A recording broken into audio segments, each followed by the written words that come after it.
Hello दोस्तों, हमारे इस चैनल में आपका बहुत बहुत स्वागत है। आज हम वह कहानी सुनेंगे जिसे सिंहासन बत्तीसी की 7वीं पुतली कौमुदी ने राजा भोज को सुनाया था। आइए शुरू करते हैं। 7वें दिन जैसे ही राजा भोज दरबार में पहुंचे और सिंहासन की तरफ बढ़े, 7वीं पुतली कौमुदी जागृत हो गई और राजा से बोली, हे राजन, इस सिंहासन पर बैठने की जिद त्याग दो। इस सिंहासन पर वही बैठ सकता है जो राजा विक्रमादित्य की तरह गुणवान हो। अगर तुम में उनकी तरह एक गुण भी हो तो अवश्य इस सिंहासन पर बैठना। सुनो, मैं तुम्हें परम प्रतापी वीर विक्रमादित्य की कथा सुनाती परम हूँ। एक दिन राजा विक्रमादित्य अपने शयन कक्ष में सो रहे थे। अचानक उनकी नींद करुण क्रंदन सुनकर टूट गई। उन्होंने ध्यान लगाकर सुना तो रोने की आवाज नदी की तरफ से आ रही थी और कोई स्त्री रोए जा रही थी। विक्रम की समझ में नहीं आया कि कौन सा दुख उनके राज्य में किसी स्त्री को इतनी रात गए बिलख बिलख कर रोने को विवश कर रहा है। उन्होंने तुरंत राज परिधान पहना और कमर में तलवार लटकाकर आवाज की दिशा में चल पड़े। क्षिप्रा के तट पर आकर उन्हें पता चला कि वह आवाज नदी के दूसरे किनारे पर बसे जंगल से आ रही है। उन्होंने तुरंत नदी में छलांग लगा दी तथा तैरकर दूसरे किनारे पर पहुंचे। फिर चलते चलते उस जगह पहुंचे जहां से रोने की आवाज आ रही थी। उन्होंने देखा कि झाड़ियों में बैठी एक स्त्री रो रही है। उन्होंने उस स्त्री से रोने का कारण पूछा। स्त्री ने कहा कि वह कई लोगों को अपनी व्यथा सुना चुकी है, मगर कोई फायदा नहीं हुआ।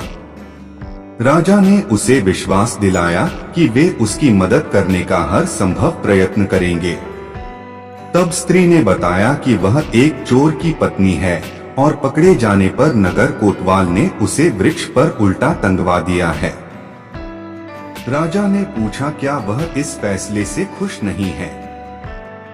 इस पर औरत ने कहा कि उसे फैसले पर कोई आपत्ति नहीं है, लेकिन वह अपने पति को भूखा प्यासा लटकता नहीं देख सकती। चूंकि न्याय में इस बात की चर्चा नहीं कि वह भूखा प्यासा रहे, इसलिए वह उसे भोजन तथा पानी देना चाहती है। विक्रम ने पूछा कि अब तक उसने ऐसा किया क्यों नहीं?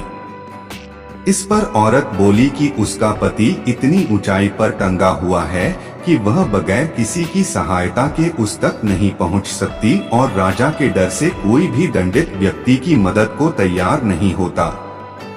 तब विक्रम ने कहा कि वह उनके साथ चल सकती है। दरअसल वह औरत पिशाचिनी थी। वह लटकने वाला व्यक्ति उसका पति नहीं था। वह उसे राजा के कंधे पर चढ़कर खाना चाहती थी। जब विक्रम उस पेड़ के पास आए तो वह उस व्यक्ति को चटकर गई। तृप्त होकर विक्रम को उसने मनचाही चीज मांगने को कहा। विक्रम ने कहा वह अन्नपूर्णा का पात्र प्रदान करें जिससे उनकी प्रजा कभी भूखी नहीं रहे। इस पर वह पिशाचिनी बोली कि अन्नपूर्णा पात्र देना उसके बस में नहीं, लेकिन उसकी बहन प्रदान कर सकती है। विक्रम उसके साथ चलकर नदी किनारे आए जहां एक झोपड़ी थी। पिशाचिनी के आवाज देने पर उसकी बहन बाहर निकली। बहन को उसने राजा का परिचय दिया और कहा कि विक्रमादित्य अन्नपूर्णा पात्र के सच्चे अधिकारी है, अतः वह उन्हें अन्नपूर्णा प्रदान करे। उसकी बहन ने सहर्ष अन्नपूर्णा पात्र उन्हें दे दिया। अन्नपूर्णा लेकर विक्रम अपने महल की ओर रवाना हुए। तब तक भोर हो चुकी थी। रास्ते में एक ब्राह्मण मिला। उसने राजा से भिक्षा में भोजन मांगा। विक्रम ने अन्नपूर्णा पात्र से कहा कि ब्राह्मण को पेट भर भोजन कराएं। सचमुच तरह तरह के व्यंजन ब्राह्मण के सामने आ गए। जब ब्राह्मण ने पेट भर खाना खा लिया तो राजा ने उसे दक्षिणा देना चाहा।